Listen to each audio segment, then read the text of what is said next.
दोस्तों स्वागत है आपका एक बार फिर हमारे इस वीडियो में। दोस्तों आज हम जिस भारत में रह रहे हैं वह भारत पहले के मुकाबले बेहद आधुनिक और विकसित हो गया है। आज की टेक्नोलॉजी इतनी तेज हो गई है कि कोई भी जानकारी चाहिए हो या किसी से बात करनी हो तो हाथ में मोबाइल फोन होता है और किसी भी चीज की जानकारी हमें पल भर में मिल जाती है। यातायात के इतने साधन हैं कि हमें कहीं जाना हो तो ट्रेन या हवाई जहाज अथवा गाड़ियों के माध्यम से पल भर में पहुंच जाते हैं।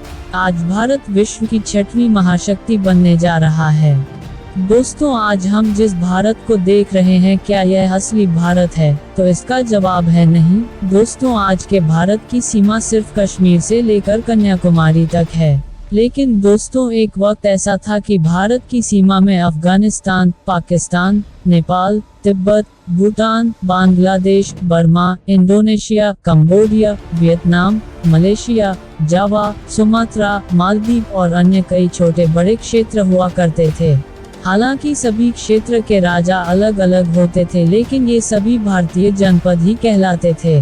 दोस्तों भारत के लोगों का सन 1800 में कैसा रहन सहन था, कैसा पहनावा था, कितनी जनसंख्या थी, उस वक्त अपना भारत कैसा लगता था, ये सारी जानकारी हम इस वीडियो में दिखाने वाले हैं। इसलिए दोस्तों कृपया वीडियो में अंत तक बने रहें। दोस्तों अगर अंग्रेजों के भारत आने की बात करें तो अंग्रेजों ने भारत में 16वीं शताब्दी में ही अपनी दस्तक दे दी थी। दोस्तों जब 1631 में शाहजहां ताजमहल बना रहे थे उसी समय अंग्रेज भी भारत में अपना पांव पसार रहे थे। इसके बाद भारत में कई छोटे बड़े राजाओं के अलावा भारत में दो बड़ी ताकतें और भी थी। पहली औरंगजेब की मुगलिया सल्तनत और दूसरी ताकत मराठा साम्राज्य थी। और दोस्तों ये बात तो हम आप जानते ही हैं कि अंग्रेजों की यह हमेशा से यही नीति रही है कि सबको आपस में एक दूसरे से लड़ाते रहो।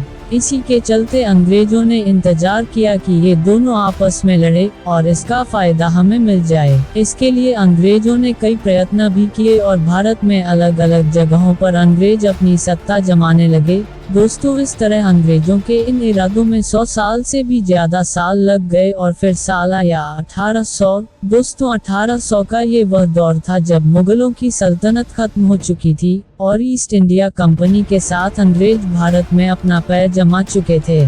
तो चलिए दोस्तों अब आपको जानकारी देते हैं कि भारत का उस टाइम पहनावा कैसा था, कैसी अर्थव्यवस्था थी, कैसे रहते थे। सबसे पहले पहनावा। दोस्तों सन 1800 का ये वह दौर था जब दुनिया के पास कोई खास टेक्नोलॉजी नहीं थी और आपस में एक दूसरे से बराबर कनेक्ट नहीं थे। जहां आज के दौर में भारत में पश्चिमी सभ्यताओं का पहनावा है उस दौर में इतना प्रचलन नहीं था। उस दौर में हमारे यहाँ के ज्यादातर लोग धोती और अंगोछा पहना करते थे और जो बहुत अमीर लोग थे वो कुर्ता पहन लिया करते थे। छोटे बच्चे वह भी नहीं पहनते थे और जो थोड़ा बड़े बच्चे थे वह एक कपड़ा लपेट लिया करते थे। जनसंख्या। दोस्तों आज जिधर ही देखो हर जगह भीड़ भाड़ नजर आती है लेकिन दोस्तों उस टाइम ऐसा बिल्कुल नहीं था। कहीं भी इतनी भीड़ भाड़ नहीं हुआ करती थी। जहां सिर्फ भारत की जनसंख्या लगभग 140 करोड़ है, सिर्फ भारत यानी खंड भारत। उस टाइम अखंड भारत की आबादी कुल मिलाकर 16 करोड़ थी। दोस्तों अखंड भारत का मतलब यानी भारत, पाकिस्तान, अफगानिस्तान, बांग्लादेश और म्यांमार इन सब को मिलकर एक भारत अखंड भारत कहलाता था। इन पांचों देशों को मिलाकर भी सिर्फ 16 करोड़ की आबादी हुआ करती थी। उस समय के लोग ज्यादातर खेती बाड़ी और पशुपालन किया करते थे। दोस्तों उस दौर में लाइट तो हुआ नहीं करती थी इसलिए कोई खास मनोरंजन भी नहीं था। इस वजह से वो लोग शाम को अपने घरों में आकर भजन कीर्तन किया करते थे और रात में जल्दी सो जाते थे। फिर सुबह जल्दी उठकर अपने काम पर लग जाया करते थे। रात में उजाले के लिए वह लोग ज्यादातर दिया का इस्तेमाल करते थे। दोस्तों उस दौर के लोग 10% से भी कम पढ़े लिखे थे। इस वजह से उस टाइम बहुत जातिवाद हुआ करता था। लोग अपनी जाति के हिसाब से अपना काम करते थे। जैसे कि कुम्हार मिट्टी का बर्तन बनाता था, लोहार लोहे के काम करते थे, धोबी लोग कपड़ा धोते थे। जब इनका शाम को काम खत्म हो जाता था तो ये लोग भी पूजा पाठ और भजन कीर्तन में लग जाते थे। दोस्तों ये तो गांव के लोगों का जीवन हुआ करता था। दोस्तों उस टाइम में भारत में गांव ही ज्यादा हुआ करते थे, शहर बहुत कम थे। दोस्तों उस दौर में भारत के शहरों की बात करें तो उस टाइम के लोग ज्यादातर शहर के लोग मिलों में काम करते थे। दोस्तों अंग्रेजों के दौर में भारत में ज्यादातर कॉटन की ही मिल थी, लेकिन अंग्रेजों के दौर में टेक्सटाइल इंडस्ट्री ग्लोबल हो गई थी। वहीं दूसरी ओर हैंडलूम की इंडस्ट्री अपने पतन की ओर जा रही थी। इन मिलों में ज्यादातर हाथों से ही सारी कारीगरी की जाती थी, इसलिए उस समय लोगों को काम करने में बहुत मेहनत करना पड़ता था, क्योंकि उस समय ना तो बिजली थी ना ही कोई टेक्नोलॉजी, सब कुछ हाथों से ही करना पड़ता था। दोस्तों भारत में बिजली सन 1879 में आई थी और उस टाइम में ये बिजली सिर्फ भारत के शहरों में ही आई थी और भारत के गांव-गांव में बिजली पहुंचने में बहुत साल लग गए थे। दोस्तों सन 1800 से पहले भारत अपने कमाल की कारीगरी के लिए मशहूर था। उत्तर प्रदेश से लेकर बंगाल तक भारतीय कपड़ा इंडस्ट्री का बोलबाला था, लेकिन ब्रिटिश के आने के बाद ये कपड़ा की इंडस्ट्री पतन की ओर बढ़ने लगी। दोस्तों इसकी वजह ये थी कि हाथ के कपड़ों की क्वालिटी तो बहुत बढ़िया थी, लेकिन उस कपड़े को बनाने में ज्यादा टाइम और ज्यादा मजदूर दोनों लगते थे, जबकि ब्रिटिश अपने फैक्ट्रियों में मशीनों के जरिए जल्दी और कम लागत में रेडीमेड कपड़ा तैयार कर लेते थे।